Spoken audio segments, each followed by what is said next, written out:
लड़ाई खत्म होते ही रुद्र गुस्से से अपनी दर्शक दीर्घा से उठकर थोर के कक्ष की ओर चल पड़ा। बिना दरवाजा खटखटाए या अनुमति मांगे रुद्र ने अपने वीआईपी बॉक्स का दरवाजा तोड़ दिया और हाथ में हथियार लिए थोर के सामने खड़ा हो गया।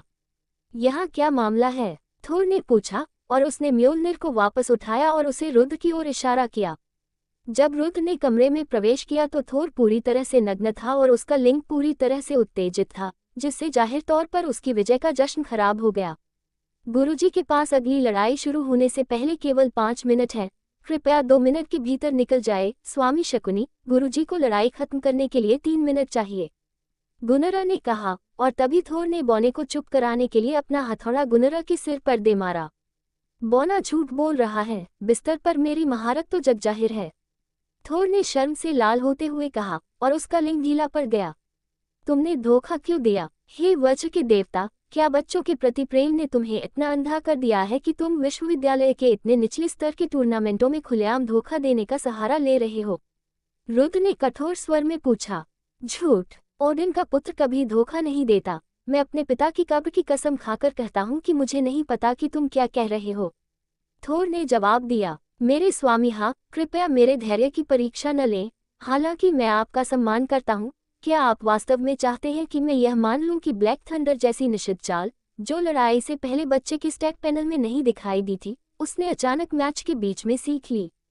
क्या ऐसा हो सकता है कि इस क्षुद्र ग्रह पर, जहां न तो कोई प्राकृतिक झीलें हैं, न जलाशय और न ही अनादिकाल से कोई बादल बने हों, अचानक बादल प्रकट हों और गरजने लगे? सिर्फ आज, सिर्फ इस मैच में? रुद्र ने थोर से कुछ ज्यादा ही आक्रामक ढंग से सवाल किया। अच्छा सवाल है, थोर सोचने लगा। इसे थोड़ा और जोर से चूमो, थोर ने अपने ढीले लिंग को चूस रही महिला से कहा, और स्पष्ट रूप से रुद्र के जायज सवाल को अनसुना कर दिया। अपना आपा खोकर रुद्र ने महिला का गला काट दिया। तुम हद से आगे बढ़ गए हो, थोर दहाड़ा। उसके शरीर से बिजली की गड़गड़ाहट निकली और वीआईपी बॉक्स की छत उड़ गई। ऊपर घने बादल मंडरा रहे थे। मैंने तुम्हारी औरत का सम्मान किया, मैंने गुनरा से माफी मंगवाई, लेकिन तुम मेरी औरत का जरा भी सम्मान नहीं करते, ये बर्दाश्त नहीं किया जा सकता।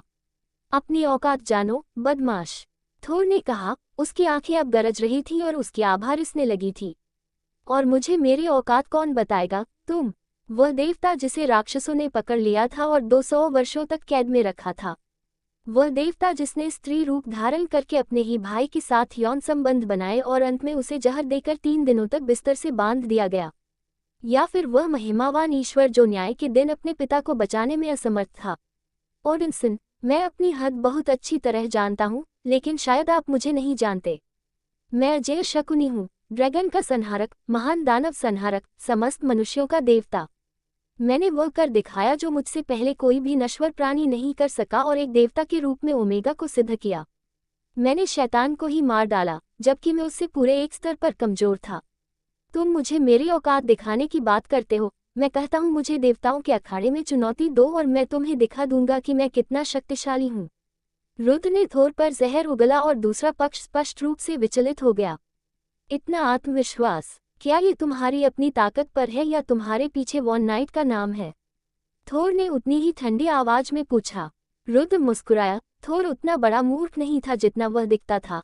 हालांकि मांसपेशियों से भरा होने के बावजूद गर्जना का देवता जानता था कि अगर उसने यहाँ रुद्र पर हमला किया तो यह वॉन नाइट्स पर युद्ध की घोषणा करने के समान होगा, और यह एक ऐसा युद्ध नहीं था जिसके लिए गर्जना साम्राज्य तैयार था।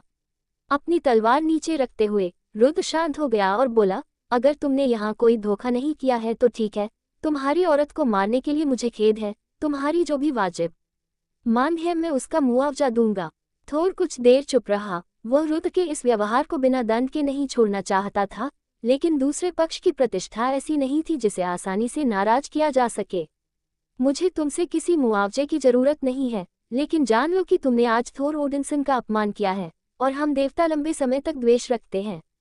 थोर ने अपना म्योल्निर रखते हुए कहा। रुद्र अपने उद्देश्य की पूर्ति समझकर केबिन से बाहर निकल गया, लेकिन उसके जाने से ठीक पहले थोर ने कहा, H2047, तुम्हारा घर है ना? गरजते बादलों से सावधान रहना, थोर ने ठंडे स्वर में कहा। रुद्र ने पीछे मुड़कर थोर की आंखों में सीधे देखते हुए कहा, तुम्हारी उस एक टिप्पणी की कीमत तुम्हें सब कुछ चुकानी पड़ेगी। तारांकन तारांकन तारांकन तारांकन तारांकन तारांकन तारांकन तारांकन तारांकन तारांकन तारांकन। फ्लैशबैक। वॉन नाइट मैंशन में ऑगस्टस वॉन नाइट ने आह भरते हुए कहा, जैसा कि आप जानते ही होंगे, प्रकाशकुट में 10 महान राज्य हैं। हम इन्हें महान राज्य कहते हैं क्योंकि इनका नेतृत्व या तो कोई उच्च स्तरीय समर्थक करता है या फिर इनके सदस्यों में से किसी एक के पास उच्च स्तरीय समर्थक होता है। अगर आपको सार्वभौमिक राजनीति के बारे में नहीं पता है तो शकुनी बॉय, यहाँ आपके लिए एक संक्षिप्त जानकारी है। 10 महान राष्ट्र ये हैं। 1. राजा रेक्स ऑरेलियस के नेतृत्व वाला पिशाच साम्राज्य। 2. थोर ओडिनसन के नेतृत्व वाला थंडर किंगडम। 3. बर्बर साम्राज्य, जिसका नेतृत्व क्रूर राजा करता है। 4. सम्राट सेरवेंटेस के नेतृत्व में हेज़लग्रूव का मानव साम्राज्य। 5. वॉन नाइट साम्राज्य, उनके कुलपति मैं ऑगस्टस वॉन नाइट। 6. राजा लियोन सिल्वर नाइट के नेतृत्व वाला एल्फ साम्राज्य। 7. द्वारगॉन का बोना साम्राज्य, जिसका नेतृत्व फोजो किंग करता है। 8. दानवों का साम्राज्य, जिसका नेतृत्व दानव राजा उमर करता है। 9. भारी के सैनिकों का साम्राज्य, जिसका नेतृत्व भारी के सैनिकों के राजा अजय अवंस करते हैं। 10. रात्रि राजा के नेतृत्व वाला स्वप्न साम्राज्य। 10 महान राज्यों के ऊपर 4 राजतंत्र हैं जिनके भीतर कई स्तर 8 के अस्तित्व मौजूद हैं। 1. प्रधान देवदूत माइकल के नेतृत्व में देवदूतों का राजतंत्र। 2. मृत्यु के देवता हेड्स के नेतृत्व में मृत्यु का राजतंत्र। 3. स्वर्ण ड्रैगन राजा ड्रेकून के नेतृत्व में ड्रैगन राजशाही। 4. जीवन का राजतंत्र, जिसका नेतृत्व देवी बेनियोग्रे करती हैं। इस प्रकार इतिहास भर में महान कुलों और राजतंत्रों के बीच गठबंधन हुए हैं और अनगिनत युद्ध लड़े गए हैं। हालांकि मुझे आंतरिक लड़ाइयों से लड़ने में कोई आपत्ति नहीं है, लेकिन मुझे डर है कि प्रकाशगुट का राजनीतिक परिदृश्य तेजी से बदल रहा है। हमारी खुफिया जानकारी से पता चलता है कि भाड़े के सैनिकों का साम्राज्य, गरज का साम्राज्य और सपनों का साम्राज्य समाज के निचले स्तर से लेकर बहुत उच्च स्तर तक डार्क फैक्शन और लूसिफर के वफादारों द्वारा घुसपैठ कर चुके हैं। इन राज्यों की सेनाओं में निषिद्ध मंत्रों और उपकरणों के प्रवेश से लेकर उनके क्षेत्रों में बढ़ती अराजकता तक हर तरफ पूर्ण अराजकता फैली हुई है। डार्क फैक्शन के खिलाड़ी उन क्षेत्रों में अड्डे बना रहे हैं और उनका इस्तेमाल आतंकवादी अभियानों और जासूसी प्रशिक्षण शिविरों को चलाने के लिए एक आवरण के रूप में कर रहे हैं, क्योंकि वे आकर्षक झूठी कहानियों का इस्तेमाल करके लाइट फैक्शन के युवा बच्चों को पकड़ते हैं और उन्हें अपने मकसद के लिए जासूस बनने के लिए मजबूर करते हैं। राजा और राज्य के प्रति वफादार उच्च स्तरीय अधिकारियों की जान लेने के कई षड्यंत्र रचे गए हैं और हमारी चेतावनियों के बावजूद भाड़े के राजा और रात्रि राजा ने अपने दरबार के कई सदस्यों को हटा दिया है, लेकिन थोर जिद्दी बना हुआ है और अपने अधिकारियों पर भरोसा करता है। हमारी बार बार दी गई चेतावनियों के बावजूद थंडर किंगडम अंधेरे गुट के बदमाशों के लिए एक उभरते हुए अड्डे के रूप में फलता फूलता जा रहा है। आमतौर पर मैं इस मामले को यही छोड़ देता, लेकिन गरजते हुए राज्य हमारे तत्काल पड़ोसी हैं और पिछले 200 वर्षों में हम आतंकवादी हमलों के सबसे बड़े शिकार रहे हैं। लाखों नागरिक मारे गए हैं और इस पूरे समय के दौरान मूर्ख थोर ने तर्क की बात सुनने से इनकार कर दिया है। 5 साल पहले मैंने तुम्हारी बहन पेट्रिशिया से युद्ध की तैयारी शुरू करने को कहा था। तब हमें ये बिल्कुल भी अंदाजा नहीं था कि तुम इतनी जल्दी हमारे साथ जुड़ जाओगे, और हमने सोचा था कि किसी बड़े संघर्ष में शामिल होने में कम से कम 30 साल लगेंगे। हालांकि 6 महीने पहले हुई एक बड़ी घटना ने हमारी इस योजना को बदल दिया है। हमारे उत्तरी सीमा के जनरल मार्क की मृत्यु, जिन पर हमारे सौरमंडल के सबसे उत्तरी ग्रह GX-24 पर एक साथ 7 स्तरीय 6 देवताओं ने घात लगाकर हमला किया था। मार्क एक 6ठे स्तर का जादूगर था और हमारे राज्य के स्तंभों में से एक था, और उसकी कमी बहुत महसूस की गई। उनकी मृत्यु ने मुझे यह एहसास दिलाया कि अब हम चुपचाप बैठकर थोर के हमारी चेतावनियों को गंभीरता से लेने का इंतजार नहीं कर सकते और कूटनीति का समय समाप्त हो चुका है। हमारी खुफिया रिपोर्ट के अनुसार 6ठे स्तर के देवता थोर की नाक के नीचे बेरोकटोक काम करने लगे हैं और उस ताकतवर व्यक्ति को यह एहसास भी नहीं है कि अब वह अपने ही क्षेत्र के कुछ हिस्सों पर नियंत्रण नहीं रख पा रहा है। मौजूदा हालात में जीते गए शूरवीर क्षेत्र की अखंडता की रक्षा के लिए हमें गरजते राज्य को पूर्ण युद्ध में झोंकने के अलावा कोई और विकल्प नहीं दिखता। अगर मैं कर सकता तो मैं स्वयं ही थंडर किंगडम को नष्ट कर देता और बहुत पहले ही ऐसा कर चुका होता, लेकिन बेनियोग्रे की संधि मुझे सीधे युद्ध में शामिल होने से रोकती है। सभी राजाओं और सम्राटों के बीच हस्ताक्षरित संधि के अनुसार बिना किसी ठोस कारण या रक्तद्वेष के श्रेणी 8 के राजाओं में से कोई भी छोटे सीमा विवादों में व्यक्तिगत रूप से कार्रवाई नहीं कर सकता है, लेकिन सौभाग्य से यह नियम आप बच्चों पर लागू नहीं होता है। आप ये जानते हुए युद्ध में जा सकते हैं कि जब तक आप थोर के क्षेत्र के बड़े हिस्से पर कब्जा नहीं कर लेते, तब तक वह आपसे नहीं लड़ सकता, लेकिन यह अच्छी तरह जान ले कि जब वह दिन आएगा तो वह आपको देवताओं के अखाड़े में मृत्यु तक युद्ध के लिए चुनौती देगा। मैं पेट्रिसिया को ये जोखिम उठाने नहीं दे सकता। वह इस क्षेत्र की शासक रानी है और उसके बिना हमारा राज्य सचमुच बिखर जाएगा। हालांकि यह बात स्वार्थपूर्ण लग सकती है, लेकिन ये जिम्मेदारी तुम्हारे कंधों पर आती है, मेरे बेटे। सवाल यह है कि क्या शकुनी वन नाइट में इस मिशन को अंजाम देने का साहस है, ये जानते हुए कि अंत में संभवतः आपकी जान ही दांव पर लग जाएगी? ऑगस्टस ने पूछा, क्योंकि रुद्र को अचानक बहुत कुछ समझना और सोचना पड़ रहा था। सेबेस्टियन ने अपनी मांसपेशियों को हिलाने की कोशिश की, लेकिन पूरे शरीर में हो रहे तेज दर्द से उसे यह स्पष्ट हो गया कि ब्लैक थंडर के उपयोग से उसके शरीर पर अत्यधिक दबाव पड़ा है और वह अब अपनी ताकत का 30% से अधिक उपयोग नहीं कर सकता है। सेबेस्टियन ने असिवा को ध्यान से देखा। अपने सामान्य दोस्ताना व्यवहार के विपरीत वह इस समय असामान्य रूप से उग्र दिख रही थी। लगता नहीं वो मुझ पर बिल्कुल भी रहम नहीं करेगी, सेबेस्टियन ने सोचा और वैद्य से पूछा कि कितना समय बचा है। तभी उसे बुरी खबर मिली कि सिर्फ 30 सेकंड बचे हैं। सेबेस्टियन ने अपने बेहद कम एचपी बार और दर्द से कराहते हाथों को देखा और जान गया कि अगर उसने कोई चालाकी भरा कदम नहीं उठाया तो खेल खत्म हो चुका है। अंततः समय समाप्त हो गया और जैसे ही असिव और सेबेस्टियन के बीच की अवरोधक दीवार धीरे धीरे गायब होने लगी, उपचारक युद्ध के मैदान से बाहर निकल भागे। दोनों रेफरी ने लड़ाकों के कंधों पर हाथ रखा ताकि यह सुनिश्चित हो सके कि बाधा पूरी तरह से हटने से पहले वे कोई जादू करने की तैयारी न कर लें। जब बैरियर पूरी तरह से हट गया, तभी रेफरी ने असिवा को छोड़ा और असिवा का रेफरी बाहर निकलने की ओर भागा। सेबेस्टियन शांति से असिवा की ओर बढ़ा। उसका हाथ आगे बढ़ा हुआ था और वह ऐसा दिखावा कर रहा था जैसे लड़ाई शुरू होने से पहले वह उससे हाथ मिलाना चाहता हो। वास्तव में सेबेस्टियन असिवा से हाथ मिलाते ही उसे बिजली का झटका देना चाहता था, लेकिन फिलहाल उसने मुस्कुराते हुए इसे एक दोस्ताना इशारा होने का नाटक किया। तारांकन स्विश स्विश। 2 कतारों ने सेबेस्टियन को वहीं रोक दिया जब उसने असिवा को शुरुआत से ही इतना आक्रामक देखकर भौहें चढ़ा लीं।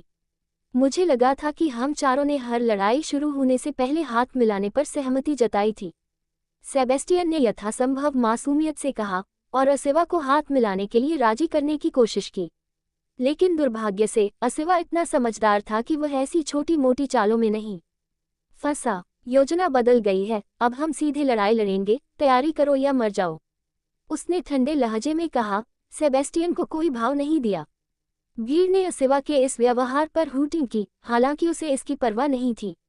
वह अनावश्यक रूप से खेल भावना दिखाने वाली नहीं थी क्योंकि वह इस लड़ाई का आकलन उसी रूप में कर रही थी जो कि एक जानलेवा लड़ाई थी। उसके मन में इस तरह की लड़ाई में शिष्टाचार की कोई आवश्यकता नहीं थी। सेबेस्टियन ने आह भरी, उसकी चालें असिवा पर काम नहीं करने वाली थी, इसलिए अब उसके पास एकमात्र विकल्प पूरी ताकत से हमला करना था। Thunder slash. अपनी तलवार को म्यान से निकालते हुए सेबेस्टियन ने असिवा को चकमा देने की कोशिश की और तुरंत ही थंडर स्लैश का प्रयोग किया, लेकिन असिवा इसके लिए पहले से ही तैयार थी और उसने फुर्तीले बैकफ्लिप्स की एक श्रृंखला के माध्यम से शक्तिशाली वार को चकमा दिया। हाँ, असिवा ने सेबेस्टियन को अपने पिशाची दांत दिखाते हुए कहा, क्योंकि उसे इस बात का सबूत मिल गया था कि उसकी आशंका शुरू से ही सही थी कि सेबेस्टियन उससे हाथ मिलाने की कोशिश में ईमानदार नहीं था। असिव ने जरा भी दया न दिखाते हुए सेबेस्टियन की ओर एक के बाद एक कई खंजर फेंके, जिसके बाद सेबेस्टियन को अपनी तलवार का इस्तेमाल करके उन्हें रोकना पड़ा। ब्रह्मकारी खंजर। असिवा ने 3 खंजर फेंके लेकिन वे बढ़कर 9 हो गए और सेबेस्टियन ये सोचने में लगा रहा कि उनमें से कौन से असली हैं और कौन से नकली। यदि वह पूरी तरह से स्वस्थ होता तो हमले से बच सकता था, लेकिन उसकी वर्तमान स्थिति में उसकी मांसपेशियों में आवश्यक मजबूती नहीं थी।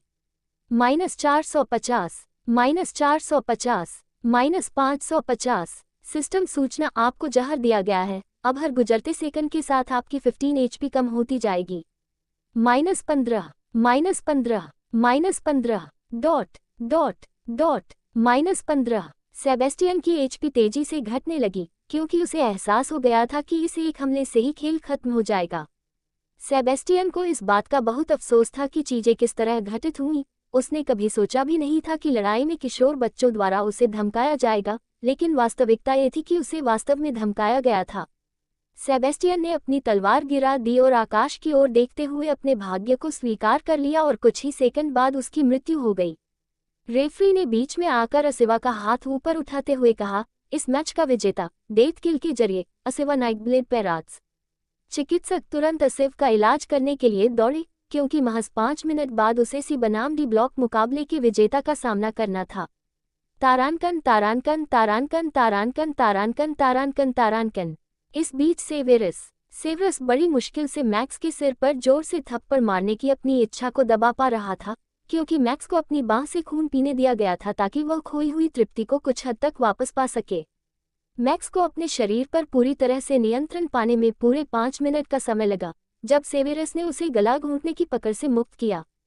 मैक्स की मृत्यु होते ही सेवेरस एक सफाईकर्मी के रूप में मैक्स के लॉकर रूम क्षेत्र में दौड़ पड़ा। हालांकि वह घटनास्थल पर पहुंचने में लगभग बहुत देर कर चुका था, क्योंकि मैक्स पहले ही उसे ठीक करने के लिए मौजूद वैद्य का खून पीने के लिए लपक चुका था। सौभाग्य से मैक्स के अपना मुखौटा उतारने और बेचारे वैद्य पर कूदने से ठीक पहले सेवेरस वहां पहुंच गया और उसने मैक्स को पकड़कर उसका गला दबा दिया। बाहर निकलो अभी, सेवेरस ने अपनी जान बचाने के लिए भाग रही भयभीत वैद्य को आदेश दिया। जैसे ही उसने मैक्स का मुखौटा हटाया और उसे अपनी बांह में दांत गड़ाने दिए ताकि वह कुछ तृप्ति प्राप्त कर सके। इसमें थोड़ा समय लगा और मैक्स द्वारा निकाले गए खून की मात्रा ने सेवेरस जैसे व्यक्ति को भी थोड़ा चक्कर महसूस कराया। हालांकि सेवेरस को मैच हरवाने के लिए थोड़ा दोषी महसूस हो रहा था, इसलिए उसने माफी के रूप में मैक्स को चुपचाप अपना काम करने दिया। तो मैं हार गया है ना? मैक्स ने थोड़ी उदासी भरी आवाज में कहा। हाँ, तुमने किया, सेवेरस ने कहा। उसके शब्द गले में अटक गए, क्योंकि वह ये नहीं समझा पा रहा था कि इसमें उसकी कोई गलती नहीं थी। सेबेस्टियन को बधाई हो, मुझे लगता है कि उसे जल्द ही असिवा से मुकाबला करना चाहिए। मैक्स ने टीवी की ओर सिर घुमाते हुए कहा और अपने सामान में से खून से भरी एक थैली निकाली। मैक्स, आपके मैच के बारे में मुझे पता है कि मैंने सेवेरस को कैसे खोया। मैं इससे खुश नहीं हूँ, लेकिन मैं इसके बारे में कुछ नहीं कर सकती, इसलिए मैं बेवजह नखरे नहीं दिखाऊंगी। मैं आपके कारणों को समझती हूँ, लेकिन इससे मेरे लिए यह आसान नहीं हो जाता। तो अब कम से कम तुम इतना तो कर ही सकते हो कि मुझे अकेला छोड़ दो, मैक्स ने ठंडे लहजे में कहा। तभी सेवेरस को एहसास हुआ कि मैक्स को पहले से ही सब कुछ पता है। कमरे से उदास होकर बाहर निकलते हुए सेवेरस को वास्तव में एक किशोर के पिता और संरक्षक होने का दुख महसूस हुआ। दादा ड्रैक्स, मैं अब कभी भी नियंत्रण नहीं छोड़ूंगी। मुझे आप पर पूरा भरोसा है और मैं आंख बंद करके आप पर भरोसा करती हूँ, लेकिन मैं एक जानवर बनने से इनकार करती हूँ। अगर तुमने मुझसे दोबारा ऐसा करने को कहा तो मैं तुम्हें अपना दादा नहीं मानूंगा, मैक्स ने ड्रैक्स को सतर्क करते हुए कहा। मैक्स जानता था कि ड्रैक्स केवल उसका भला चाहता है, लेकिन इस विशेष विषय पर वह ड्रैक्स के फैसलों से सहमत नहीं था। मैक्स चुपचाप असिवा बनाम सेबेस्टियन का मैच देखता रहा। उसकी आंखें थोड़ी नम थीं और उसके अहंकार को थोड़ी ठेस पहुंची थी। पता नहीं बड़े भाई मेरे बारे में क्या सोचेंगे, मैक्स ने मुट्ठी भींचते हुए सोचा। मैक्स के लिए टूर्नामेंट में सबसे महत्वपूर्ण बात अपने भाई को ये दिखाना था कि वह कितना मजबूत हो गया है। वह बस उसे गर्व महसूस कराना चाहता था। मैक्स सेबेस्टियन के लिए खुश था, उसका दोस्त वास्तव में जीत का हकदार था, लेकिन मैक्स अपने दिल में उठ रही इस दुविधा को सुलझा नहीं पा रहा था कि शायद अगर उसने नियंत्रण नहीं छोड़ा होता तो वह जीत हासिल कर सकता था। जब मैक्स ने असिवा को सेबेस्टियन पर आसानी से जीतते देखा तो उसका मूड काफी बेहतर हो गया, क्योंकि भव्य मंच पर उसे इस तरह चमकते हुए देखकर उसका दिल खुश हो गया। जबकि अन्य लोग यह नहीं जानते थे कि असिवा को दिन प्रतिदिन किन परिस्थितियों से गुजरना पड़ता था, मैक्स यह अच्छी तरह जानता था कि सुधार के लिए उसका संघर्ष उसके संघर्षों से कम नहीं था। असिवा ने खंजर फेंकने की अपनी दक्षता को मध्यवर्ती स्तर से परिचित स्तर तक सुधारने के लिए बेहद मेहनत की थी, और ये तब स्पष्ट हुआ जब उसने मैच में सटीक और घातक वार किए। वह एक हत्यारी और रात की प्राणी थी, इसलिए आमने सामने की लड़ाई उसकी खासियत नहीं थी, लेकिन तमाम कमियों के बावजूद वह टूर्नामेंट के शीर्ष 4 प्रतियोगियों में से एक के रूप में उभरी। जल्द ही अंतिम लड़ाई शुरू हो गई, जब असिवा ने फाइनल में जगह पक्की करने के लिए जादूगर जेरेफ के साथ एक महाकाव्य युद्ध लड़ा। मैक्स विस्मय से देखता रहा जब उसने देखा कि असिवा सटीकता से हमलों से बचते हुए लगातार दुश्मन पर दबाव बनाए रख रहा था और आंखों और गर्दन जैसे महत्वपूर्ण अंगों पर वार कर रहा था। असिवा के लिए युद्ध में सबसे बड़ा फायदा उसकी गति थी, क्योंकि जेरेफ ने चाहे कितनी भी कोशिश की हो, वह उस पर हमला करके उसे पकड़ नहीं सका, जबकि असिवा उस पर कुछ वार करने में कामयाब रही। अंत में सबसे चौंकाने वाला क्षण तब आया जब उसके खंजर का विषैला प्रभाव सक्रिय हो गया और जेरेफ हर गुजरते सेकंड में 15 अंक एचपी खोने लगा। उसके बाद आसिवा के लिए ये केवल बचाव और चौकसी का खेल बन गया क्योंकि उसके प्रतिद्वंद्वी के पास अपनी स्थिति का इलाज करने का कोई साधन नहीं था और अंततः वह असफल हो गया और उसकी मृत्यु हो गई। आसिवा के मैच का विजेता और टूर्नामेंट का पहला फाइनलिस्ट घोषित होने पर मैक्स ताली बजाने के लिए खड़ा हो गया। दर्शकों की तालियों की गड़गड़ाहट में उनकी खूब प्रशंसा हुई। कई चयनकर्ताओं और उच्च स्तरीय अधिकारियों ने उनके प्रदर्शन पर ध्यान दिया और उनकी पृष्ठभूमि के बारे में जानकारी जुटाने की कोशिश की। जैसे ही वह ड्रेसिंग रूम की ओर बढ़ी, कैमरे ने उसकी खूबसूरत एम्बर रंग की आंखों की एक झलक कैद कर ली और एक पल के लिए मैक्स भी उसकी सुंदरता देखकर स्तब्ध रह गया। छात्र, आपको अभी लॉकर रूम खाली करना होगा। एक कर्मचारी ने मैक्स को सूचित करने के लिए आकर सहमति दी। मैक्स ने उसकी ओर सिर हिलाया और बाहर जाने की तैयारी करने लगा। लेकिन इससे पहले कि वह कमरे से बाहर निकल पाता, उसने देखा कि हौंफती हुई आसिवा दरवाजे पर खड़ी उसका रास्ता रोक रही है और मैक्स की ओर तीव्र निगाहों से देख रही है। बधाई हो, मैक्स ने प्रसन्न स्वर में कहा और आसिवा की ओर स्नेहपूर्वक देखा। आसिवा ने कुछ नहीं कहा, लेकिन धीरे धीरे मैक्स के करीब आती गई, जब तक कि अंततः दोनों का चेहरा आमने सामने नहीं आ गया। मैं आज तुमसे लड़ना चाहता था, आसिव ने मैक्स की आंखों में सीधे देखते हुए कहा। हाँ, मुझे भी, दुर्भाग्य से मैं इसके लायक नहीं था, मैक्स ने थोड़ी उदासी भरी आवाज में जवाब दिया। इस क्षण आसिवा ने अपने होंठ काट लिए, क्योंकि उसके रक्त की मीठी सुगंध ने मैक्स की नाक को उत्तेजित कर दिया। उसके खून से अविश्वसनीय रूप से मीठी गंध आ रही थी और मैक्स उस गंध से लगभग मदहोश हो गया था। इस समय मैक्स का मन कर रहा था कि वह उसे चूमे और उसके घाव को चूसे, लेकिन यह न जानते हुए कि यह उचित होगा या नहीं और आसिवा के साथ अपनी दोस्ती को खतरे में न डालना चाहते हुए उसने अपनी भावनाओं पर काबू पाया। अंततः 30 सेकंड की अजीब चुप्पी के बाद आसिव ने कहा, स्टैंड से मेरे लिए जयकार करो। ठीक है, मैक्स ने सिर हिलाकर कहा, जरूर। आसिवा ने मैक्स के जाने के लिए एक तरफ हट गई और मैक्स भारी कदमों से चला गया। आसिवा ने लॉकर रूम में बैठने और अपने पैरों को मोड़ने से पहले पूरे 2 मिनट तक इंतजार किया, क्योंकि आखिरकार उसने अपनी सच्ची भावनाओं को व्यक्त होने दिया। तुम्हें मुझे चूम लेना चाहिए था, बेवकूफ, उसने अपनी भावनाओं को स्वीकार करते हुए कोमल स्वर में कहा। आसिवा हमेशा से जानती थी कि मैक्स उसके दिल में एक खास जगह रखता है। उसका मजाकिया लेकिन सच्चा स्वभाव और उससे मिलने वाली सुरक्षा की भावना ने आसिवा को धीरे धीरे उससे प्यार करने पर मजबूर कर दिया, लेकिन उसे इस बात का एहसास तब तक नहीं हुआ जब तक उसने उसे सेबेस्टियन के हाथों मरते हुए नहीं देखा। वह हमेशा मैक्स के प्रति अपने अधिकार और प्रशंसा को महज दोस्ती मानती थी, लेकिन जब उसने अपने दोस्त सेबेस्टियन के खिलाफ एक निष्पक्ष द्वंद्व युद्ध में मैक्स को मरते हुए देखा और उसका गुस्सा शांत नहीं हो सका, तो उसे समझ आया कि मैक्स उसका उल्टा तराजू था और कोई ऐसा व्यक्ति था जिससे वह वास्तव में प्यार करती थी। उसके दिल में जरा भी दया नहीं थी, क्योंकि जब उसने सेबेस्टियन का सामना किया तो उसके दिमाग में केवल यही बात चल रही थी कि उसने मैक्स को कैसे मारा था। जब वह जीत गई और उसे अपनी जीत का जश्न मनाना चाहिए था, तब भी वह दौड़कर लॉकर रूम की ओर भागी, क्योंकि उसके दिमाग में बस यही था कि मैक्स ठीक है या नहीं। उसे जीवित और दोनों भुजाओं के साथ देखकर उसके दिल को बहुत शांति मिली, क्योंकि उसे एहसास हुआ कि उसका सबसे कीमती अंग अब उसके नियंत्रण में नहीं था। उसने अपने होठों को मोहक अंदाज में काटते हुए और मैक्स की आंखों में देखते हुए उसे इशारा देने की कोशिश की, ठीक वैसे ही जैसे उसे लगता था कि महिलाएं तब करती हैं जब वे चाहती हैं कि कोई पुरुष उन्हें ध्यान दे। लेकिन दुर्भाग्य से मैक्स एक हट्टा कट्टा आदमी था जो उसके इशारों को समझ नहीं पाया। जब मैक्स उससे 2 कदम दूर चला गया तो वह थोड़ी उदास हो गई, मानो उसके होंठ काटने से उसे कोई संक्रामक बीमारी हो गई हो, लेकिन उसकी बेजान आंखों में देखते हुए वह समझ गई कि उस मूर्ख को यह एहसास भी नहीं था कि वह क्या कर रहा है। अरे यार, छोड़ो भी, अभी तो मैं सिर्फ टूर्नामेंट के फाइनल पर ही ध्यान दूंगी, आसिवा ने अपने धड़कते दिल को दबाने की कोशिश करते हुए कहा। मैक्स अपने भाई की प्रतिक्रिया से भयभीत होकर उदास मन से दर्शकों के स्टैंड की ओर चल पड़ा। हालांकि उनकी धारणाएं कभी सच नहीं हुई, क्योंकि उनका स्वागत रुद्र और नाओमी ने मुस्कुराते हुए किया। वाह, चैंपियन आ गया, नाओमी ने सबसे प्यारी मुस्कान के साथ कहा, जिससे मैक्स का चेहरा थोड़ा लाल हो गया। मैं हार गया, मैक्स ने उसकी तारीफ स्वीकार न करते हुए कहा। छी, तो क्या हुआ, तुम तो मेरे चैंपियन हो ही, इसमें कोई शक नहीं, नाओमी ने उसे खुश करने की पूरी कोशिश करते हुए कहा। मैक्स ने रुद्र की आंखों में देखा और पाया कि वे पहले की तरह ही प्रेम से भरी हुई थी। मैक्स को बेहद खुशी हुई जब उसने रुद्र की आंखों में देखा तो उसमें निराशा का कोई भाव नहीं था, बल्कि केवल आनंद और प्रेम था। यह एक अच्छी लड़ाई थी, तुमने एक फाइटर के रूप में काफी सुधार किया है, मैक्स की प्रगति पर अपनी सच्ची संतुष्टि व्यक्त करते हुए रुद्र ने कहा। मैं इससे बेहतर कर सकता था, मैक्स ने तारीफ को नजरअंदाज करते हुए कहा। रुद्र ने मुस्कुराते हुए मैक्स के कंधों पर हाथ रखा और कहा, तुम्हें क्या लगता है तुमने कहाँ गलती की?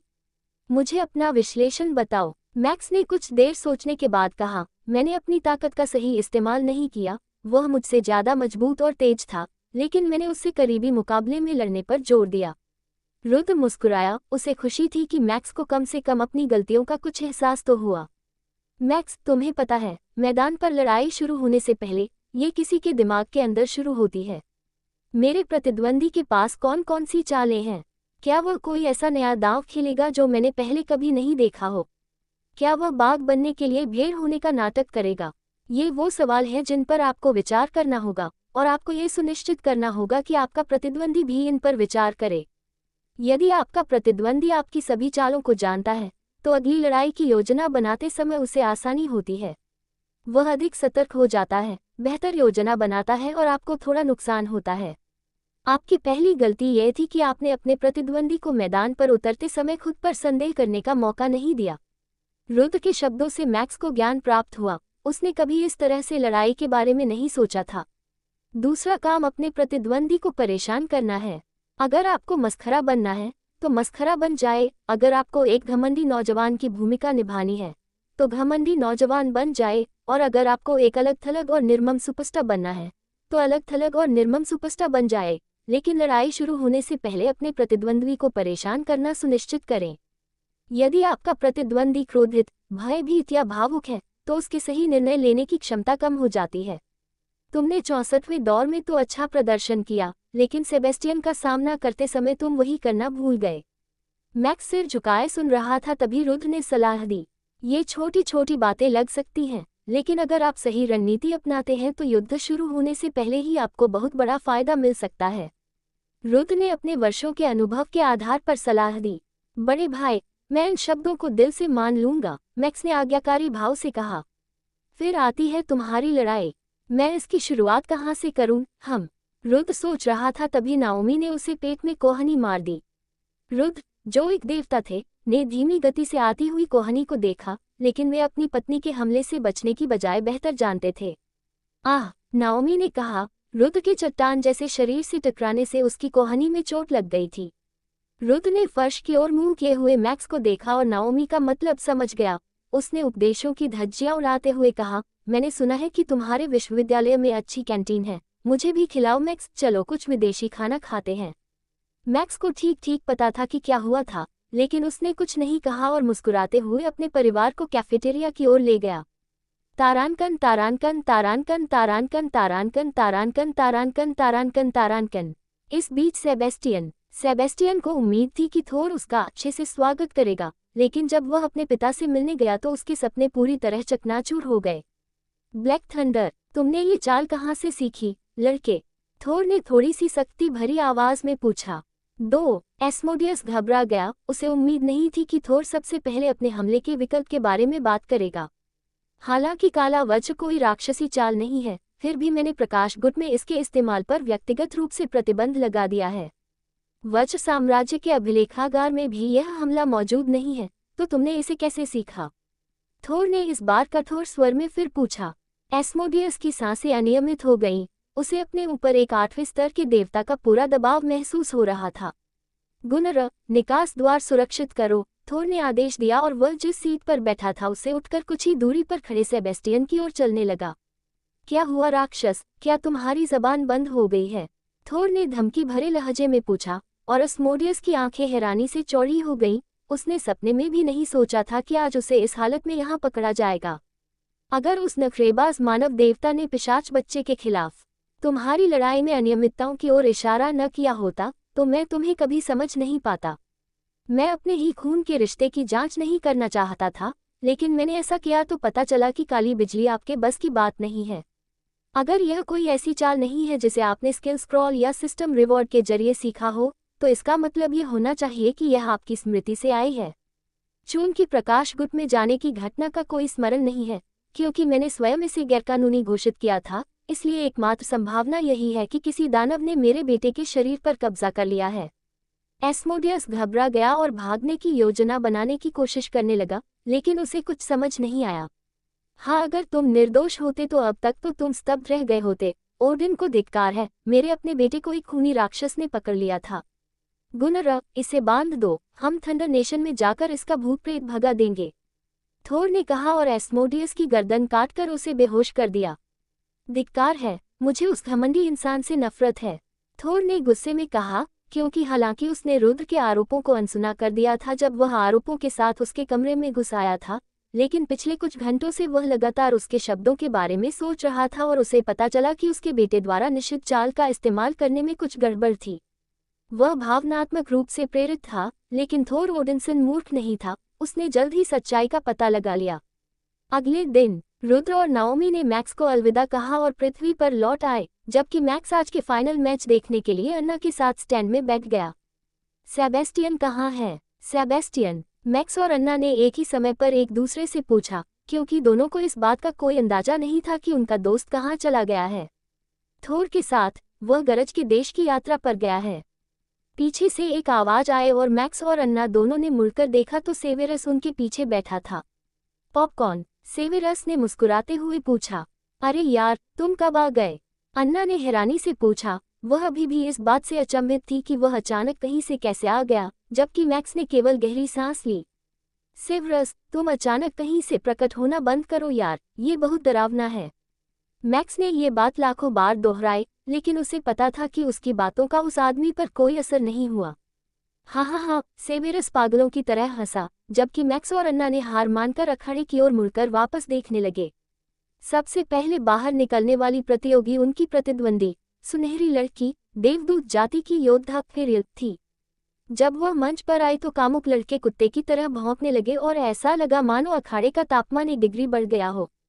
फेरियल उन योद्धाओं में से एक थी जो बेहद कुशल होने के बावजूद दिखावा करना पसंद करती थी, क्योंकि उसके बारे में सब कुछ, उसके महाकाव्य स्तर की लेकिन खुले उपकरणों से लेकर उसकी युद्ध शैली तक, ग्लैमर से भरपूर था। जब आप अपने पेट को भी नहीं ढकते और अपनी नाभि को दिखने देते हैं तो कवच पहनने का क्या मतलब है? तो क्या ये सिर्फ आपके स्तनों को सहारा देने के लिए एक वैकल्पिक पुशअप ब्रा नहीं है? फेरियल के इतने खुले कपड़ों को देखकर अन्ना को घिन आ रही थी। मैक्स मुस्कुराया, उसे फेरियल के सुडौल पैरों और पतली कमर को दिखाने से कोई आपत्ति नहीं थी। वही ईश्वर की सभी सुंदर रचनाओं की सराहना करता था, जैसा कि उनकी सराहना की जानी चाहिए। मैक्स ने संतुष्टि से गुनगुनाया जब फेरियल ने अपने पंख खोले और आसमान में उड़ गई, और बैठने के मैदान के निचले छोर पर बैठे मैक्स को उसके नितंबों का एक अच्छा दृश्य दिखाई दिया। इसी क्षण मैक्स को किसी की तीखी निगाहें अपने ऊपर पड़ती हुई महसूस हुई। जब उसने मंच की ओर देखा तो पाया कि असिवा सीधे उसकी ओर घूर रहा था। धत तेरे की, मैक्स ने मन ही मन सोचा और तुरंत अपने चेहरे से मूर्खतापूर्ण मुस्कान मिटाकर असिवा की आंखों में देखा। ऑल द बेस्ट, अन्ना ने उसके बगल से चिल्लाकर कहा, लेकिन मैक्स के कुछ कहने से पहले ही असिवा मुंह फेरकर चला गया। युवा प्रेम कितना दिल को छू लेने वाला है, सेवेरस ने पीछे से टिप्पणी की। साथ ही वह पॉपकॉर्न चबा रहा था और नकली आंसू पोंछने का नाटक कर रहा था, जबकि अन्ना और मैक्स दोनों उसे अजीब नजरों से देख रहे थे। तारानकन तारानकन तारानकन तारानकन तारानकन तारानकन तारानकन। इस बीच असिवा, बेवकूफ कुतिया, मैं तुझे मार डालूंगी। मैक्स को उस महिला को घूरते हुए देखकर असिवा ने मन ही मन उसे कोसना शुरू कर दिया। लड़ाई से पहले उस महिला के प्रति उसका कोई व्यक्तिगत द्वेष नहीं था, लेकिन अब ये लड़ाई उसके लिए पूरी तरह से व्यक्तिगत बन गई है। एक दिखावटी होने के अलावा फेरियल अकादमी में सबसे ज्यादा चोटिल और निस्संदेह सबसे मजबूत लड़ाकों में से एक थी। उसकी नस्लीय विशेषताएं और उड़ने की क्षमता उसे एक खतरनाक प्रतिद्वंद्वी बनाती थी, हालांकि असली खासियत उसके लगभग अटूट माना भंडार थे। वह फ्लाइंग वारलॉक फाइटर नामक एस श्रेणी की फाइटर थी और उसके श्रेणी विशिष्ट हमले व्यक्तिगत फाइटरों के खिलाफ काफी शक्तिशाली थे। इस मुकाबले को जीतने के लिए वह 12-1 की प्रबल दावेदार थी, और लगभग पूरी भीड़ को यकीन था कि यह मुकाबला एक तरफा होने वाला है। केवल कुछ ही लोगों को विश्वास था कि असिवा जीतेगा, और उनमें से एक सेवेरस सेंट मैक्सिमस भी था। तो बच्चों, आपको क्या लगता है, लड़ाई कितनी देर तक चलेगी? सेवेरस ने उत्सुकता से पूछा। यह एक लंबी लड़ाई होगी, हालांकि असिवा नुकसान में है, फिर भी वह कड़ी टक्कर देगी। अन्ना ने अनुमान लगाया। मुझे लगता है कि मुकाबले की शुरुआत में ही बढ़त बन जाएगी। जो व्यक्ति मुकाबले की गति को नियंत्रित करेगा वही अंततः जीतेगा। मैक्स ने अपने विचार व्यक्त करते हुए कहा। हाँ, मुझे लगता है कि यह सिर्फ 2 चालों में खत्म हो जाएगा, सेवेरस ने आत्मविश्वास से कहा। सिर्फ दो, अपनी धर्मपुत्री को थोड़ा और श्रेय दो सेवेरस। अन्ना गुस्से में भड़क उठी, लेकिन मैक्स ने उसे रोकते हुए कहा, अन्ना, मुझे लगता है कि उसका मतलब असिवा की 2 चालों में जीत से है। क्या? अन्ना ने संदेह भरे स्वर में कहा। हालांकि सेवेरस ने जवाब में केवल मुस्कुरा दिया। पता नहीं क्यों, लेकिन कल रात के खाने पर भाई ने भी यही बात कही थी। मैक्स ने कहा। अब वह लड़ाई को ध्यान से देखते हुए भौहें चढ़ा रहा था, मानो पलक झपकाने पर उसे कोई बड़ी बात छूट जाएगी। रेफरी ने नियमों की व्याख्या कर दी थी और दोनों लड़ाके अब सफेद निशानों की ओर वापस जा रहे थे। जैसे ही वे वहां पहुंचे और एक दूसरे के सामने आए, जोरदार तालियों के बीच लड़ाई शुरू होने की घोषणा कर दी गई, जिससे दर्शकों में जबरदस्त उत्साह भर गया। तारानकन तारानकन तारानकन तारानकन तारानकन तारानकन तारानकन तारानकन। इस बीच एस्मोडियस जंजीरों में जकड़ा हुआ और पुजारियों से घिरा हुआ जागा। ऐसा लग रहा था जैसे वह किसी रथ के अंदर हो। घृणित राक्षस, तू किस स्वामी की सेवा करता है? एक पुजारी ने उससे पूछा। उसकी आंखों में घृणा स्पष्ट झलक रही थी। भाड़ में जाओ, एस्मोडियस ने जवाब दिया और अपनी सीमाओं की मजबूती को परखने की कोशिश की, लेकिन पाया कि वे उसके वर्तमान शरीर की क्षमताओं से कहीं अधिक थीं। मशरिनी हसवल्ला, एकटा माशारे हुबलाला, एक पुजारी ने प्राचीन राक्षसी भाषा में मंत्रोच्चार किया और सेबेस्टियन के शरीर पर पवित्र जल छिड़का। उफ, खांसी। एस्मोडियस ने नाक के रास्ते जबरदस्ती अंदर गए पवित्र जल को खांसकर बाहर निकाल दिया, जिससे उसके मुंह में कड़वा स्वाद रह गया। बूढ़े गंजे मोटे पादरी, तुम्हारी शैतानी हरकतें 4 साल के बच्चे से भी बदतर हैं, इसलिए कृपया हमारी भाषा का संहार करना बंद करो। मैं उस तरह का दानव नहीं हूं जिसे तुम ओडिन के नाम पर भगा सको। अस्मोडियस ने पुजारी के स्वाभिमान की घोर उपेक्षा करते हुए कहा, जो उसके शब्दों से आहत प्रतीत हुआ। बेशर्म राक्षस, देखते हैं कि क्या तुम इस महापुजारी के सामने भी यही बेपरवाही दिखा पाते हो। मोटे पुजारी ने कहा और पवित्र जल की बोतल एस्मोडियस के सिर पर उड़ेल दी, जिससे वह बूढ़ा राक्षस और भी चिढ़ गया। इस बार एस्मोडियस बुरी तरह फंस गया था। हालांकि मोटा पुजारी किसी काम का नहीं था। उसे भागने की कोशिश करनी होगी इससे पहले कि गरजते राष्ट्र से कोई ऐसा व्यक्ति आ जाए जो वास्तव में उसे सेबेस्टियन के शरीर से जबरदस्ती निकाल सके। अंडाकार अखाड़ा, झगड़ा करना, उद्धरण चिन्ह। रेफरी ने आदेश दिया और तुरंत ही यसिव ने पूरी गति से देवदूत की ओर धावा बोल दिया। बिखरा हुआ प्रकाश विस्फोट। फेरियल ने अपनी हथेलियों को जोड़कर एक त्रिकोण बनाया और बिखरी हुई प्रकाश विस्फोट हमले का उपयोग करते हुए हमलावर असिवा की ओर लक्षित प्रकाश की 5 किरणें छोड़ी। तारानकन स्विश। असिवा ने हवा में एक अविश्वसनीय क्षैतिज रोल करते हुए 2 बिखरे हुए प्रकाश शॉट्स के बीच से फिसलते हुए अपने पैरों पर उतरी और खुद एक हमला किया। विस्फोटक खंजर। असिवा ने फेरियल की ओर 5 खंजर फेंके, जो हमले के लिए तैयार लग रही थी क्योंकि उसने अपने पंख तेजी से फुड़फुड़ाए और उसी रेखा के साथ पीछे की ओर बढ़ने लगी, लेकिन उसके पीछे हटने के कारण खंजरों का निशाना अब उसके शरीर पर सही ढंग से नहीं लग रहा था। तारानकन स्विश स्विश स्विश। फेरियल ने शरारती मुस्कान के साथ सोचा कि वह हमले से बच गई है, तभी खंजर उसके शरीर को छूते हुए निकल गए। लेकिन दुर्भाग्य से वह असिवा की उंगलियों से लटकते हुए नन्हे धागों को देख नहीं पाई। असिवा ने जैसे ही तार खींचे, खंजरों ने नाटकीय रूप से अपना रास्ता बदल दिया और उन्हें वापस उस जगह की ओर खींच लिया गया जहां फेरियल खड़ी थी। बूम, असिव ने कहा और फेरियल के चारों ओर खंजर फट गए। -4400। आह, यह एक ऐसा दांव था जिसे उसने पहले कभी असिवा को इस्तेमाल करते हुए नहीं देखा था और इसलिए वह इसके इस्तेमाल से पूरी तरह से अचंभित रह गई। एक ही जोरदार हमले से उसकी एचपी बार आधी हो गई, और जब तक उसकी आंखों के सामने से धुआं छटा, तब तक असिवा के आने वाले हमले से बचने में बहुत देर हो चुकी थी। मौत का वार, असिवा ने कहा और अपना खंजर फेरियल की गर्दन में सीधे घुसा दिया, जिससे उसे निर्णायक चोट लगी। -7500 क्रिटिकल हिट। अप्रत्याशित घटनाक्रम में और मात्र 55 सेकंड तक चले अंतिम मुकाबले में असिवा ने निर्णायक अंदाज में मैच जीत लिया। फेरियल की अचानक मौत हो गई, जिससे उसके प्रशंसकों में दहशत फैल गई, जबकि असिवा ने टूर्नामेंट की विजेता के रूप में अपना हाथ ऊंचा उठाकर गर्व से खड़ी रही। प्रधानाचार्य और स्टाफ के सदस्य फूल और उपहार लेकर मैदान में उतरे, तभी प्रधानाचार्य ने स्वयं अंतिम विजेता की घोषणा की। इस मैच का विजेता और युवा प्रतिभाओं के पोषण के लिए बने विश्वविद्यालय के छात्रों में से सबसे मजबूत योद्धा को खोजने के लिए आयोजित इस वर्ष के टूर्नामेंट का विजेता असिवा नाइटब्लेड पैराट्स है। रक्तहीन असिव, निर्दय असिवम, चलो चलें। तुम रानी हो। मुझे पहले दिन से ही पता था कि तुम एक दमदार मोटर बाइक हो। हाँ, मुझे ढेर सारा पैसा कमाने में मदद करने के लिए धन्यवाद। असिवा, अगर तुम्हें बिस्तर गर्म करने वाले पति की जरूरत है तो मैं शादी के लिए उपलब्ध हूँ। भीड़ ने उसके लिए जयकारे लगाए और असिवा ने जीत का भव्य पुरस्कार गर्व से स्वीकार कर लिया। उसने बिना सोचे समझे उस दुर्लभ स्टेट बूस्टर को खा लिया। जब कई लोगों ने असिव को इतना दुर्लभ और मूल्यवान खजाना खाते देखा तो वे ईर्ष्या से भर उठे, लेकिन अब जब उसने इसे खा लिया था तो वे इसके बारे में कुछ भी नहीं कर सकते थे। भीड़ की ओर देखते हुए असिवा ने अपने दोस्तों को खोजने की कोशिश की, क्योंकि उसने देखा कि वे उसकी जीत पर खुश होकर ताली बजा रहे थे। जब उसने देखा कि अन्ना मैक्स के कंधों पर झुककर उसे बेहतर ढंग से देखने की कोशिश कर रही है, तो वह थोड़ा मुंह फुला बैठी, लेकिन फिर उसने जल्दी से उस बात को नजरअंदाज कर दिया। अंधकार अखाड़े से गर्वपूर्वक बाहर निकलते हुए वह ये जानने के लिए उत्साहित थी कि छात्रावास में वापस जाकर मैक्स उसकी आज रात की जीत के बारे में क्या सोचेगा। तारांकन तारांकन तारांकन तारांकन तारांकन तारांकन तारांकन तारांकन। इस बीच एस्मोडियस को उसकी इच्छा के विरुद्ध एक बड़े गिरजाघर में घसीटकर ले जाया गया, जहां उसे देवी बेनियोग्रे की मूर्ति के सामने घुटने टेकने के लिए मजबूर किया गया। अगर कोई एक देवता था जिससे एस्मोडियस को दिल से नफरत थी तो वह बेनियोग्रे थी। उसे अपने पिछले जन्म में उसे मारने वाले देवता से भी उतनी नफरत नहीं थी जितनी उससे थी, क्योंकि बेनियोग्रे के लिए उसके मन में घृणा के सिवा कुछ नहीं था। बेनियोग्रे एक ऐसी देवी थी जिसके पास असीमित शक्ति थी।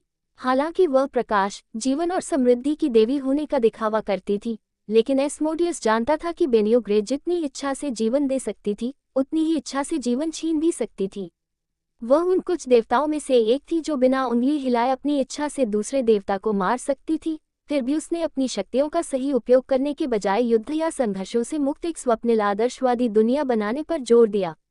अगर कोई एक चीज थी जिससे एस्मोडियस को नफरत थी तो वह एक ऐसी चॉकलेट से भरी दुनिया का विचार था जहां कोई अपराध नहीं था, कोई महत्वाकांक्षा नहीं थी और कोई कलह नहीं थी। एक ऐसी दुनिया जहां सभी लोग एक दूसरे से प्यार करते हों और खुशी से रहते हों। ऐसी दुनिया के बारे में सोचने मात्र से ही उसे उल्टी आने जैसा महसूस होने लगा। इसी कारण से वह बेनियोग्रे के सामने घुटने टेकने पर बेहद दुखी था। मानो उसे कोई विकल्प दिया जाता तो वह उसके जैसी देवी के सामने घुटने टेकने से पहले मरना पसंद करता। तो क्या यही है प्रेतग्रस्त? एक तेजस्वी युवक ने मोटे गंजे पुजारी से पूछा, जिसने आदरपूर्वक सिर हिलाया। सचमुच, मोटे पुजारी ने कहा, हम देखते हैं। उस आदमी ने एस्मोडियस की ठोड़ी पर हाथ रखते हुए कहा और उसकी आंखों में सीधे देखा। इसी क्षण एस्मोडियस को ऐसा लगा जैसे उसकी आत्मा ही आग में जल रही हो, क्योंकि उसे ऐसा महसूस हो रहा था कि कोई बाहरी शक्ति प्रतिशोधी निगाहों से उसकी आत्मा का न्याय कर रही है। एक बड़े दानव ने युवा स्वामी सेबेस्टियन को कोमा जैसी अवस्था में पहुंचा दिया है। मुझे डर है कि यह मामला हमारी सोच से कहीं अधिक गंभीर है। युवक ने ये कहते हुए अपनी बात समाप्त की, जबकि एस्मोडियस हौंफता हुआ और व्याकुल रह गया। जब युवक ने अंततः अपनी निगाहें हटा लीं। तुम कौन हो? तुम आत्मा की जादूगरी का इस्तेमाल कैसे कर सकते हो? एस्मोडियस ने डरते हुए पूछा, क्योंकि आत्मा के जादूगरों का एक ऐसा वर्ग था जिसके बारे में माना जाता था कि वह वर्षों पहले विलुप्त हो चुका था।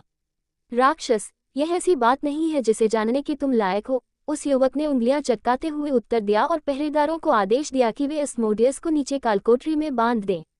एस्मोडियस पिछले कुछ घंटों से सतर्क था, भागने के छोटे से छोटे अवसर की प्रतीक्षा कर रहा था, लेकिन दुर्भाग्य से अब तक ऐसा कोई अवसर नहीं मिला था। समय बीतने के साथ साथ उसकी भागने की बेचैनी बढ़ती गई। दुश्मन सेना में एक आत्माचालक मौजूद होने के कारण उसे जल्द से जल्द भाग निकलना आवश्यक था, अन्यथा वह सेबेस्टियन के शरीर से अलग हो जाता। तो फल का स्वाद कैसा था? मैक्स ने छात्रावास के अपने बिस्तर पर लेटे हुए पूछा।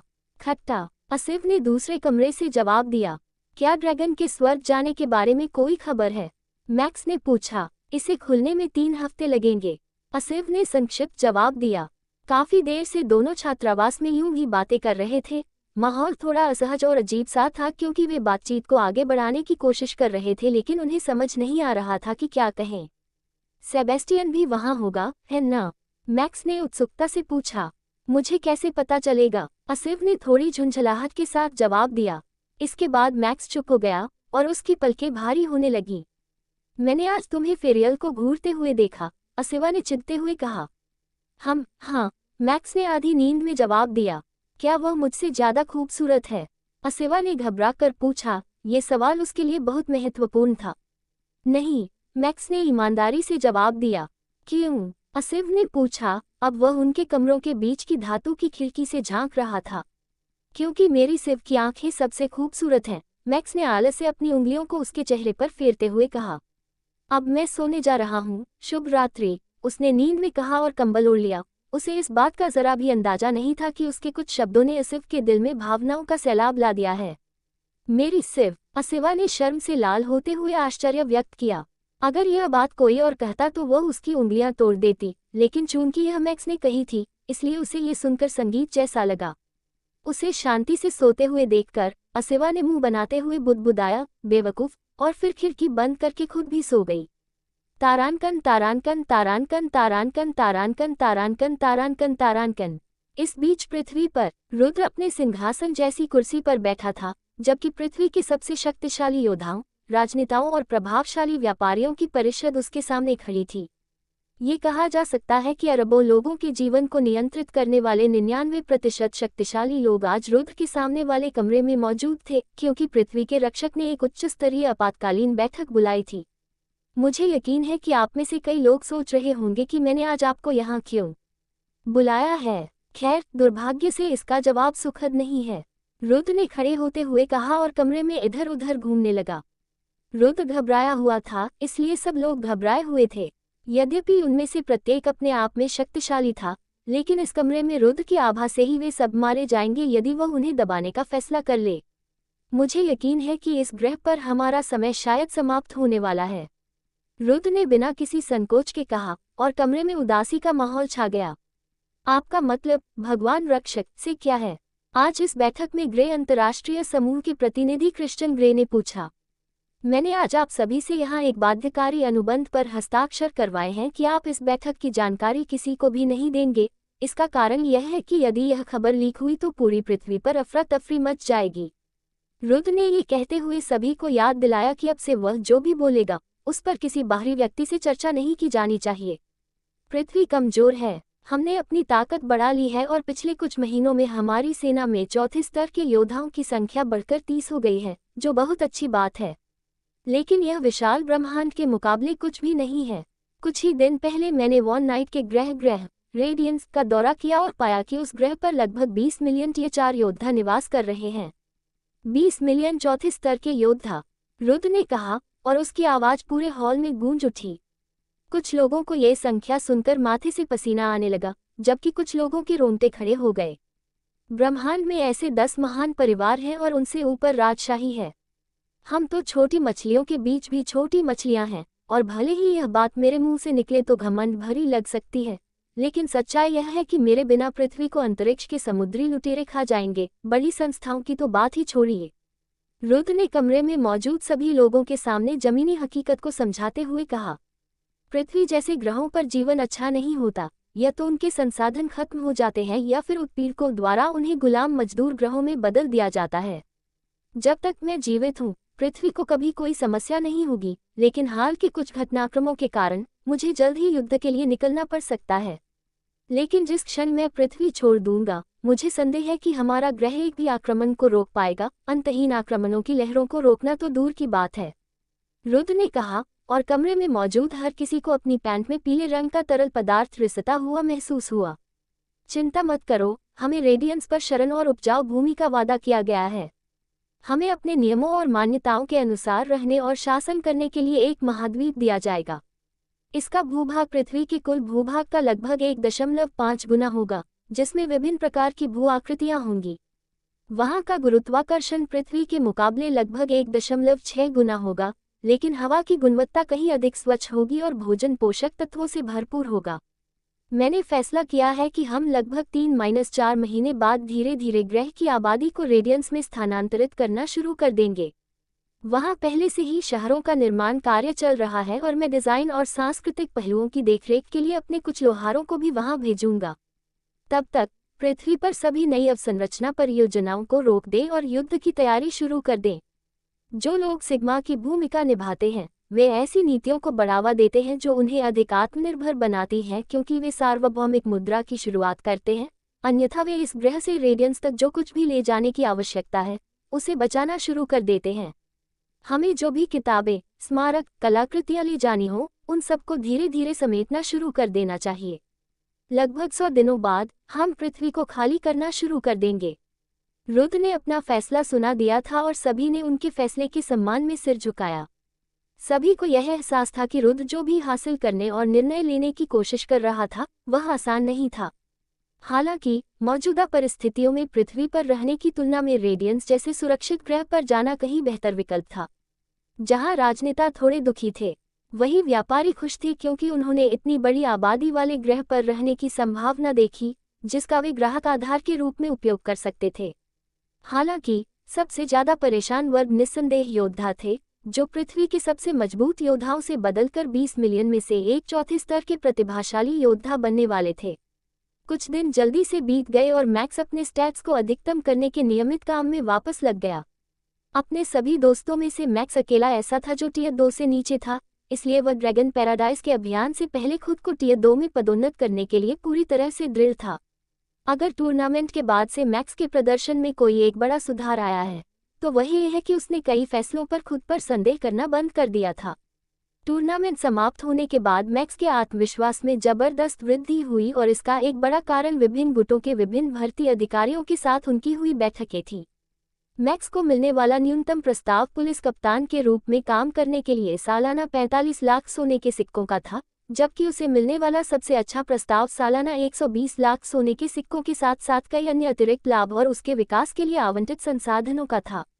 स्वाभाविक रूप से मैक्स ने इनमें से कोई भी प्रस्ताव स्वीकार नहीं किया। हालांकि उसे एहसास हुआ कि लगभग 10 महीनों के ठोस और निरंतर प्रयासों से उसने अपनी किस्मत बदल दी थी। पहले वह एक ऑफिस क्लर्क था जो साल में 25,000 सोने के सिक्के कमाता था, लेकिन अब वह साल में 12 मिलियन सोने के सिक्के कमाने वाला व्यक्ति बन गया था। भले ही मैक्स टियर 2 का योद्धा नहीं था, लेकिन टियर 2 के योद्धाओं से आमने सामने की लड़ाई लड़ने और उन्हें हराने से उसे जो आत्मविश्वास मिला, उससे उसे अपने रास्ते पर चलने का हौसला मिला और उसने अल्पकालिक लाभों के बारे में सोचे बिना उस पर डटे रहने का फैसला किया। तारांकन तारांकन तारांकन तारांकन तारांकन तारांकन तारांकन तारांकन तारांकन। इस बीच सेबेस्टियन, कम से कम मुझे थोड़ा पानी तो दे दो कमीनों, मुझे बांधे हुए 5 दिन हो गए हैं। एस्मोडियस चिल्लाया। उसका शरीर इस समय बहुत दर्द में था। हालांकि अर्धदेव होने के नाते उसका शरीर मनुष्यों से बेहतर था और वह 2-3 दिन बिना पानी के रह सकता था, लेकिन आज 5वां दिन था और निर्जलीकरण आखिरकार अपना असर दिखाने लगा था। उसके होंठ सूख गए थे। पानी की कमी के कारण उसकी मांसपेशियों में ऐंठन होने लगी थी और उसकी चेतना धुंधली हो गई थी। हालात और भी बदतर हो गए जब चर्च के लोगों ने जबरदस्ती उसे सबसे सूखे जई और अनाज खिलाए, जिन्हें निगलना वैसे भी मुश्किल था, लेकिन मुंह में लार के बिना उन्हें निगलना असंभव था। दुश्मन को कोड़े मारना जैसी राक्षसी यातना भी इन प्रकाशवादी गुट के कमीनों के अत्याचारों से कहीं अधिक मानवीय है। एस्मोडियस ने दिन में लाखों बार उस आत्मा जादूगर लड़के को कोसते हुए सोचा। मैं तुम्हें मार डालूंगा, उसने धीरे से कहा जब उसने उस लड़के को अपनी जेल कोठरी में प्रवेश करते देखा। तुम कोशिश जरूर कर सकते हो, युवा पुजारी ने घमंड से जवाब दिया, क्योंकि उसे राक्षसों से लड़ने की अपनी क्षमताओं पर पूरा भरोसा था। हर दिन की तरह आज भी युवा पुजारी ने एस्मोडियस की आंखों में और उसकी आत्मा में झांका, क्योंकि वह सेबेस्टियन के शरीर पर एस्मोडियस की पकड़ को कमजोर करने की कोशिश कर रहा था, उसकी आत्मा की शक्ति को थोड़ा थोड़ा करके कम कर रहा था। नहीं नहीं, आह! पूरे सत्र के दौरान एस्मोडियस कांपता रहा क्योंकि उसे महसूस हो रहा था कि उसकी अनमोल और शाश्वत यादें, उसका ज्ञान, उसकी पहचान धीरे धीरे सोलमेंसे की शक्ति से मिटती जा रही हैं। आत्मा का दर्द शरीर के दर्द से 1000 गुना अधिक कष्टदायक था, और एस्मोडियस के लिए अपने बहुमूल्य ज्ञान का नुकसान आत्मा के दर्द से भी कहीं अधिक असहनीय था।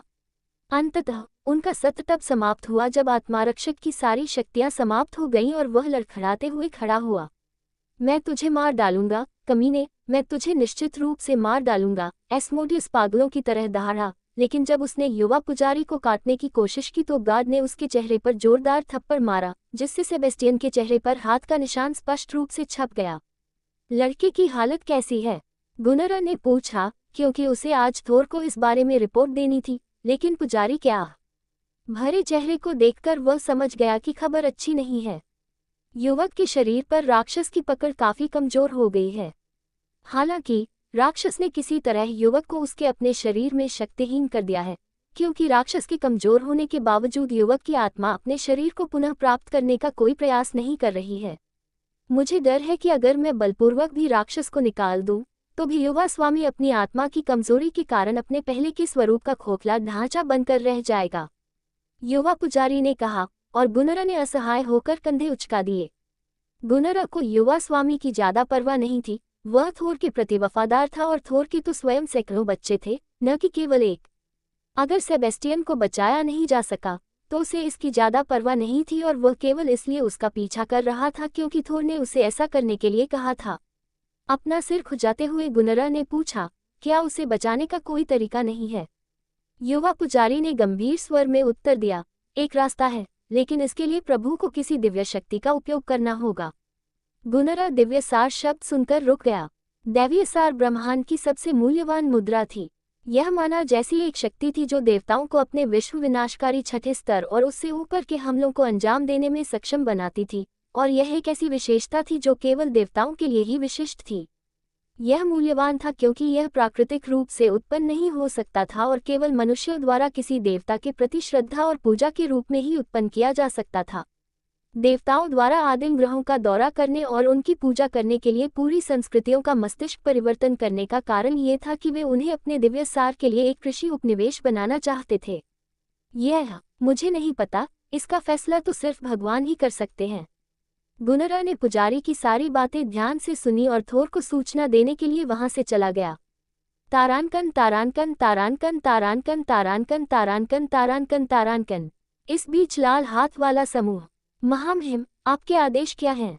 एक भाड़े के सैनिक ने मास्टर ऑफ कैस से पूछा। नवीनतम खुफिया रिपोर्ट से पता चला है कि ड्रैगन पैराडाइज के कई स्लॉट डार्क फैक्शन के सदस्यों को बेच दिए गए हैं। स्थिति इतनी गंभीर हो गई है कि मिशन की कठिनाई मृत्यु हो सकती है से बदलकर मृत्यु की प्रबल संभावना हो गई है। मास्टर ऑफ केस हिचकिचाया। रेड हैंड समूह से ड्रैगन के स्वर्ग में जाने वाले अधिकांश भाड़े के सैनिक या तो ई या डी रैंक के थे। इस स्तर के भाड़े के सैनिकों को मौत की सबसे अधिक संभावना वाले मिशन नहीं सौंपे जाने चाहिए थे, लेकिन हालात बेहद विकट थे। अंधेरे गुट को ड्रैगन का अंडा हासिल करने की अनुमति नहीं दी जा सकती थी। धिक्कार है थोर, तू तो धन का लालची है। तू प्रकाश के गुट को इस तरह धोखा कैसे दे सकता है? मास्टर ऑफ केस ने थोर को कोसते हुए आश्चर्य व्यक्त किया। उसे ऐसा लग रहा था कि थोर ही इन संदिग्ध सौदों को मंजूरी दे रहा था, लेकिन उसे इस बात का जरा भी अंदाजा नहीं था कि थोर को अपनी नाक के नीचे हो रही हर बात की कोई जानकारी नहीं थी, कि स्वयं गर्जन राष्ट्र सिर से पैर तक भ्रष्ट हो चुका था। तैनाती की तैयारी करें, गोदाम खोलें, प्रतिभागियों को अपनी पसंद का कोई भी उपकरण चुनने दें। उनके प्रत्येक परिवार को 50,000 सोने के सिक्के भेजो और वादा करो कि अगर वे कभी वापस नहीं आए तो और भी सोने के सिक्के भेजे जाएंगे। मास्टर ऑफ केस ने अपना निर्णय लेते हुए कहा। सिस्टम अधिसूचना चपलता जोड़ 1। त्रुटि सूचना एजिलिटी इस स्तर की अधिकतम सीमा पर है। सिस्टम टिप्पणी तुमने कर दिखाया, तुम पागल हो, तुमने सफलतापूर्वक T1 को अधिकतम कर लिया है। हाँ, मैक्स ने गुरुत्वाकर्षण कक्ष के अंदर चिल्लाते हुए कहा, क्योंकि उसने आखिरकार चपलता क्षमता को अधिकतम करने का काम पूरा कर लिया था। ड्रैगन पैराडाइज कालकोठरी के शुरू होने में केवल 3 दिन बचे थे और मैक्स इस बात को लेकर काफी परेशान था कि क्या वह अभियान से पहले T2 बन पाएगा या नहीं। हाल ही में उसकी शारीरिक क्षमता अधिकतम स्तर पर पहुंच गई थी, हालांकि उसकी चपलता को पूरी तरह से अधिकतम स्तर तक पहुंचने में सबसे अधिक समय लगा। शाबाश बेटा, दादा ड्रैक्स ने मैक्स को बधाई देते हुए उसकी कड़ी मेहनत की सराहना की। धन्यवाद दादाजी, लेकिन इसका मतलब यह है कि कल हमारा बहुत बड़ा दिन है। हमें दूसरे स्तर की पदोन्नति परीक्षा देनी होगी और अच्छे अंकों से उत्तीर्ण होना होगा। अच्छी रेटिंग नहीं है बच्चे, कम से कम एस या उससे ऊपर। मैं एसएसएस कहूंगा, लेकिन मुझे यकीन नहीं है कि तुम इसे हासिल कर पाओगे। ड्रैक्स ने अपनी सच्ची भावनाओं को व्यक्त करते हुए कहा। अरे, मुझ पर भरोसा रखो, मैं इसे कर सकता हूँ, मैक्स ने आत्मविश्वास से कहा। ड्रैक्स ने बनावटी मुस्कान दी। जब से वह मैक्स के साथ था, उसने उसे केवल एक कांपते हुए किशोर के रूप में देखा था, लेकिन धीरे धीरे मैक्स एक अच्छे आदमी के रूप में ढलने लगा था। मैक्स, मुझे लगता है कि तुम्हें आज जल्दी आराम कर लेना चाहिए, ताकि तुम कल के टेस्ट के लिए पूरी तरह से तैयार रहो, ड्रैक्स ने सुझाव दिया और मैक्स ने उसकी बात मान ली और पहली बार गुरुत्वाकर्षण प्रशिक्षण कक्ष से जल्दी बाहर निकल गया। दरवाजे पर तैनात कर्मचारी भी मैक्स को जल्दी जाते देखकर हैरान रह गया, क्योंकि मैक्स ने जाते समय उसे वी का निशान दिखाया। तो तुमने कर दिखाया है ना? मैक्स के पीछे से एक आवाज आई, लेकिन शुक्र है कि इस बार वह सेवेरस नहीं था। जी हाँ प्रधानाचार्य जी, मैंने प्रथम स्तर की पढ़ाई पूरी कर ली है। मैक्स ने ईमानदारी भरी मुस्कान के साथ जवाब दिया और प्रधानाचार्य ने गर्व से उसके कंधे थपथपा दिए। हाँ हाँ, इतने सालों बाद आखिरकार मेरे पास एक ऐसा छात्र है जिसने कार्यक्रम पूरा किया है, 5 दशकों में पहला। प्रधानाचार्य ने भावुक होकर कहा। उन्हें आज बेहद खुशी हो रही थी। प्रधानाचार्य की आंखों से कुछ आंसू बह निकले और उन्होंने कहा, मैं इस उपकार को याद रखूंगा बेटा। विश्वविद्यालय का सेमेस्टर समाप्त होने के बाद भी जब भी तुम्हें मार्गदर्शन की आवश्यकता हो, तुम मेरे पास आ सकते हो। यदि तुम एक आदर्श योद्धा बनने के मार्ग पर दृढ़ रहोगे तो मैं सदा तुम्हारा मार्गदर्शन करूंगा, क्योंकि मैं तुम्हारा वरिष्ठ हूँ। मैक्स ने झुककर गहरा प्रणाम किया। ये बात उसके लिए उतनी ही महत्वपूर्ण थी जितनी प्रधानाचार्य के लिए। प्रधानाचार्य को लगा था कि इस जीवन में उन्हें कभी कोई छात्र उनके नक्शे कदम पर चलते हुए नहीं दिखेगा, लेकिन अंततः छात्र मैक्स के रूप में उनका सपना सच हो गया। तारांकन तारांकन तारांकन तारांकन तारांकन तारांकन तारांकन तारांकन तारांकन। इस बीच सेबेस्टियन, आज युवा पुजारी के लिए बहुत बड़ा दिन था। उसने विशेष रूप से बेनियोग्रे के आशीर्वाद के लिए लंबे समय तक और लगन से प्रार्थना की थी और दिन भर के लिए अपनी शक्ति को अस्थायी रूप से बढ़ाने के लिए कई औषधियां पी थीं। क्या शव तैयार है? उसने पूछा, जब हाल ही में मृत एक बौने के शव को निरीक्षण के लिए पुजारी की ओर खींचा गया। कोई चोट नहीं है, शरीर अभी सड़ना शुरू नहीं हुआ है। यह एकदम सही है, युवा आत्माविद ने शरीर को हरी झंडी देते हुए कहा।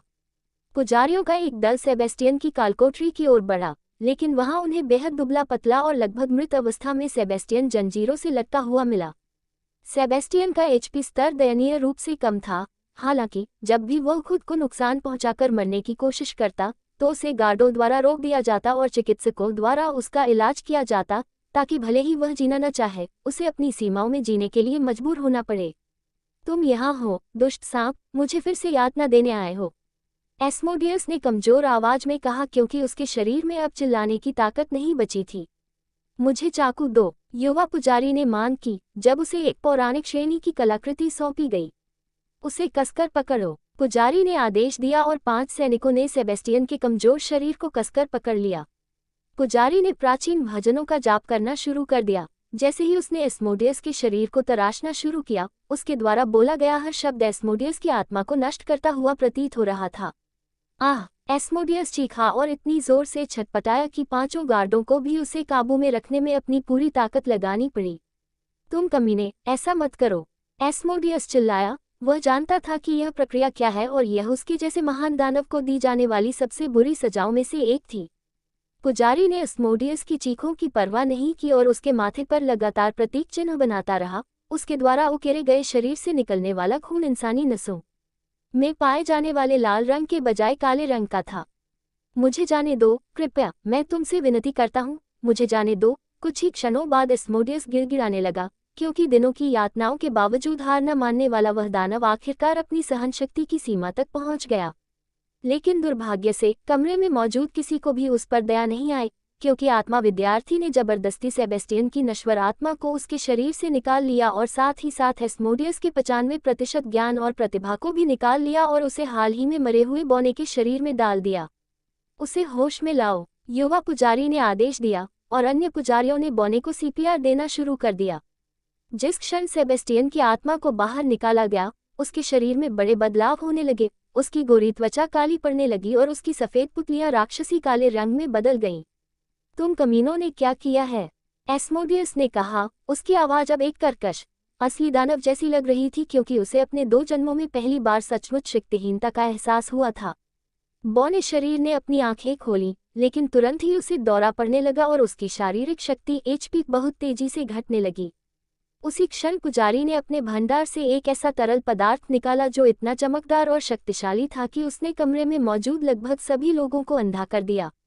क्या ये दिव्य सार है? एक पुजारी ने तरल की बूंद को लालसा भरी निगाहों से देखते हुए पूछा। नहीं, ये दिव्य सार का 1/10 लाखवां हिस्सा है, जिसे 20 भाग पानी में मिलाया जाता है। पुजारी ने बौने के मुंह में एक बूंद डालते हुए बेपरवाही से जवाब दिया।